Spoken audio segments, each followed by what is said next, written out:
Theorem നമ്മളന്ന് പഠിച്ചിരുന്നു അല്ലേ? ഓയിലേഴ്സ് തിയറത്തിൻ്റെ സ്റ്റേറ്റ്മെൻറ്റ് എന്തായിരുന്നു? ഓയിലേഴ്സ് തിയറത്തിൻ്റെ statement Euler's theorem let m be a positive integer and a be a integer with G C D of a comma m equal to 1. അങ്ങനെയെങ്കിൽ a raise to phi of m. Phi of m എന്താണ്? Euler totient function ഇല്ലേ, അതാണ് a raise to phi of m congruent to 1 mod m. ഇതായിരുന്നു Euler തിയറത്തിൻ്റെ statement. Okay, അപ്പോൾ നമുക്ക് 245 raise to 1040 ഇങ്ങനെ ഒരു ബിഗ് നമ്പറിൻ്റെ റിമൈൻഡർ കാണാനാണ് പറഞ്ഞിരിക്കുന്നത്. വെൻ ഡിവൈഡഡ് ബൈ 18 കൊണ്ട് ഈ ഒരു വലിയ നമ്പറിനെ ഡിവൈഡ് ചെയ്യുമ്പോൾ കിട്ടുന്ന remainder by Euler's theorem prove ചെയ്യാനാണ്, കണ്ടുപിടിക്കാനാണ് പറഞ്ഞിട്ടുള്ളത്. ഓക്കെ, നമ്മൾ ഫെർമാറ്റ് തിയറം വെച്ചിട്ട് ചെയ്യാൻ പഠിച്ചു, വിൽസൺ തിയറം വെച്ചിട്ട് നമുക്ക് ചെയ്യാനറിയാം, അല്ലാതെയും നമുക്ക് ഒരുപാട് മെത്തേഡ്സ് അറിയാം അല്ലേ? അപ്പോൾ ഇവിടെ ഓയിലർ തിയറം എടുത്ത് പറഞ്ഞതുകൊണ്ട് നമുക്ക് എന്ത് ചെയ്യണം? ഈ ഒരു സ്റ്റേറ്റ്മെൻറ്റ് വെച്ചിട്ട് തന്നെ നമുക്ക് എന്ത് ചെയ്യണം? പ്രൂവ് ചെയ്യണം.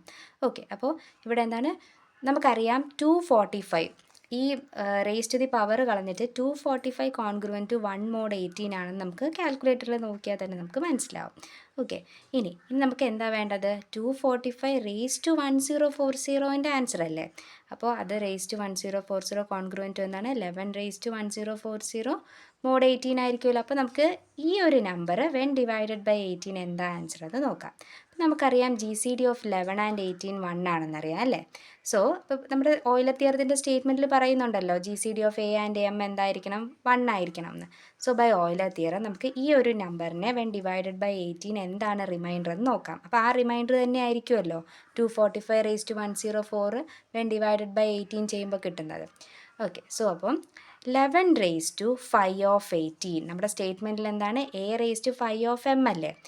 അപ്പോൾ 11 റേസ് ടു 5. അപ്പോൾ 5 ഓഫ് 18 എന്താണ്? ഓയിലർ ടോട്ടൻ ഫംഗ്ഷനാണ്. 5 എന്ന് പറഞ്ഞാൽ എന്താണ്? Euler totient function. അപ്പോൾ നമ്മുടെ എൻ എന്താണ്? ഇവിടെ 18 ആണല്ലോ. എന്നിനെ നമുക്ക് പ്രൈം ഫാക്ടറൈസ് ചെയ്ത് എങ്ങനെ എഴുതാം? 3² × 2 എന്ന് എഴുതാമല്ലോ. അപ്പോൾ 5 ഓഫ് 18 ഈക്വൽ ടു 3 റേസ് ടു 2 - 1 × 3 - 1. ഇനി 2 റേസ് ടു ദി പവർ എന്താ? 1 ആണല്ലോ. 1 - 1 × 2 - 1. ഇതാണ് നമ്മുടെ ഓയിലർ ടോട്ടൻ ഫംഗ്ഷൻ. അപ്പോൾ ഈ ഫംഗ്ഷൻ എന്താണെന്നുള്ളത് ഫംഗ്ഷൻ നിങ്ങൾക്ക് അറിയാമായിരിക്കുമല്ലോ. ഈ ഫംഗ്ഷൻ എന്താണ്? നിങ്ങൾ നമ്പർ തിയറിയിൽ പഠിച്ചിട്ടുണ്ട്. പഠിക്കാത്തവർക്ക് വേണ്ടിയിട്ട് ഞാൻ എൻ്റെ നോട്ട് ഒരു ഫോട്ടോ എടുത്തിട്ട് ഞാൻ ഗ്രൂപ്പിലേക്ക് പോസ്റ്റ് ചെയ്യാം. Okay, so 3 raise to 2 - 1 × 3 - 1, 2 raise to 1 - 1 × 2 - 1. ഇങ്ങനെയാണ് നമ്മുടെ ഓയിലർ 5 ഫംഗ്ഷൻ ചെയ്യുന്നതെന്ന് നിങ്ങൾക്ക് അറിയാമല്ലോ. ഓക്കെ, അപ്പോൾ ഇത് ചെയ്ത് കിട്ടുമ്പോൾ നമുക്ക് എന്ത് കിട്ടും? 5 ഓഫ് 18 6 എന്ന് നമുക്ക് കിട്ടും. ഓക്കെ, അപ്പോൾ ഇവിടെ നമുക്ക് എന്തെടുക്കാം? 11 റേസ് ടു 5 ഓഫ് 18 വരെ 11 റേസ് ടു 6 കോൺഗ്രുവൻ ടു എന്താ? 1 mod 18 ആണ്. നമ്മൾ ചെയ്ത് നോക്കുക. ഓക്കെ, അപ്പോൾ ഇനി 11 റേസ് ടു 1040നെ എങ്ങനെ 6ൻ്റെ ടേംസിൽ എഴുതാം?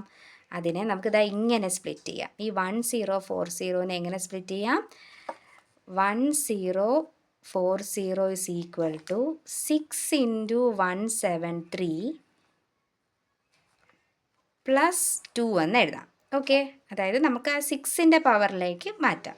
ഓക്കെ, അപ്പോൾ ഇത് ചെയ്യുമ്പോൾ 0നെ ഒരു 6ൻ്റെ പവറിലേക്ക് നമുക്ക് ചേഞ്ച് ചെയ്യണം. ഓക്കെ, സോ അപ്പോൾ നമുക്കിതിനെ ഇങ്ങനെ ഒന്ന് സ്പ്ലിറ്റ് ചെയ്യാം. ഓക്കെ, 1040നെ ഇങ്ങനെ ഒന്ന് സ്പ്ലിറ്റ് ചെയ്യാം. കാരണം നമുക്ക് 11 റേസ് ടു 6ൻ്റെ റിമൈൻഡർ അറിയാമല്ലോ. അപ്പോൾ ആ ഒരു പവറിൻ്റെ ടേംസിലേക്ക് ഇതിനെ സ്പ്ലിറ്റ് ചെയ്തു. ഓക്കെ, അപ്പോൾ ഇവിടെ എന്താണ്? 11 റേസ് ടു 6 നമ്മൾ വെൻ ഡിവൈഡഡ് ബൈ 18 ചെയ്യുമ്പോൾ നമുക്ക് 1 ആണ് ആൻസർ കിട്ടുന്നത് അല്ലേ? 1. അപ്പോൾ 1 റേസ് ടു 11 റേസ് ടു 6ൻ്റെ സ്ഥാനത്ത് 1 എഴുതാം. 1 റേസ് ടു 173. 1 റേസ് ടു 173 എന്താണ്? 1 തന്നെയാണല്ലോ. ഇനി 11² വെൻ ഡിവൈഡഡ് ബൈ 18 എത്രയാണെന്ന് നമുക്ക് കണ്ടുപിടിക്കാമെന്നുള്ളതേ ഉള്ളൂ അല്ലേ? 121നെ വെൻ ഡിവൈഡഡ് ബൈ 18 ചെയ്യുമ്പോൾ എന്താണ്? 13 mod 18 എന്ന് വരും. Okay, so the reminder is 30. മനസ്സിലായോ? അതായത് വെൻ 11² 121നെ 18 കൊണ്ട് ഡിവൈഡ് ചെയ്യുമ്പോൾ 13 ആണ് നമുക്ക് റിമൈൻഡർ കിട്ടുന്നത്. അതായത് ഈ 13 എന്തിൻ്റെ റിമൈൻഡറാണ്? When 11 raise to 1040 divided by 18 ആണല്ലോ. 13 ആയിരിക്കും 11 റേസ് ടു 1040നെ ഡിവൈഡ് ചെയ്യുമ്പോൾ വെൻ 18 കൊണ്ട് ഡിവൈഡ് ചെയ്യുമ്പോൾ കിട്ടുന്ന റിമൈൻഡർ. അപ്പോൾ ഈ 13നെ നമുക്ക് ഇതാ ഇവിടെ എഴുതാമല്ലോ. ഓക്കെ, അപ്പോൾ നമ്മുടെ ഈ വലിയ നമ്പറിനെ വെൻ ഡിവൈഡഡ് ബൈ 18 എന്തായിരിക്കും ആൻസർ? 13 ആയിരിക്കും ആൻസർ. അപ്പോൾ നമ്മുടെ ഓയിലർ തിയറത്തിൻ്റെ സ്റ്റേറ്റ്മെൻറ്റ് നന്നായിട്ട് പഠിച്ചിട്ട് അതിൻ്റെ ബേസിസിൽ നമുക്ക് എന്ത് ചെയ്യാം? ഇതിൻ്റെ ആൻസർ കണ്ടുപിടിക്കാം. ഓക്കെ.